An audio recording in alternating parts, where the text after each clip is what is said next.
Summer growing season's coming up. People getting ready to plant. Let's talk about plants that are good for the Wyoming soil. Well, I think you can talk about anything, but let's talk about trees for just a second. Okay, trees, we'll go there. Okay. A lot of people think that Wyoming's not suitable for maples. Well, they're just plain wrong. We can grow any number of maples that are very hardy and become beautiful shade trees. And most maple trees, you get that outstanding Vermont fall color.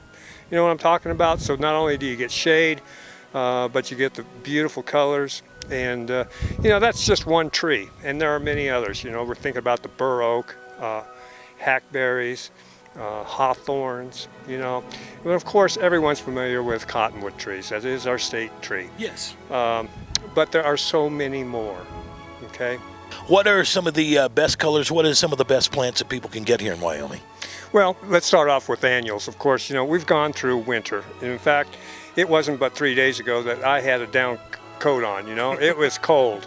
And now you're in shorts and I'm in short sleeves. But, the annuals will give you season-long bloom. And then we've got really hardy perennials that give you a season of bloom. Some start off in the spring, others in midsummer, and yet others in fall. So you can really stagger your color palette throughout the year. Let's talk about flowers, colors. Best time to plant here in Wyoming?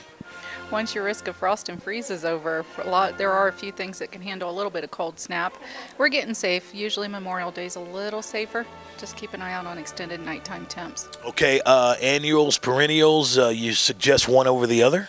Perennials tend to handle it a little bit better right now, and some of your cold hardy like pansies, things that usually tend to reseed themselves. We're talking about shrubs. We want to talk to you about shrubs. Good shrubs that grow in the Wyoming climate.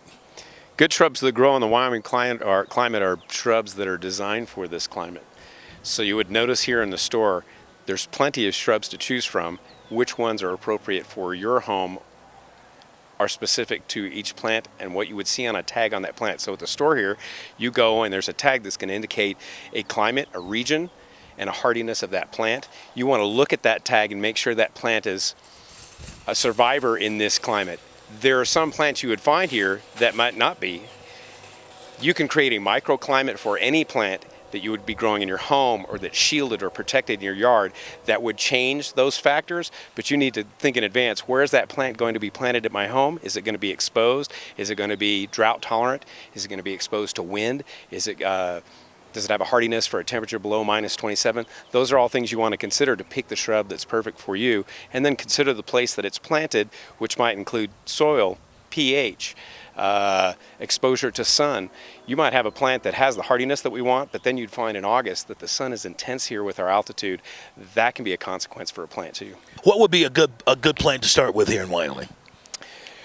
A conifer or a pine, Colorado blue spruce, arborvitaes. Those are a pine-looking bush that's not deciduous, doesn't have leaves, that can self-antifreeze itself when the conditions are right in the wintertime, and those are survivors.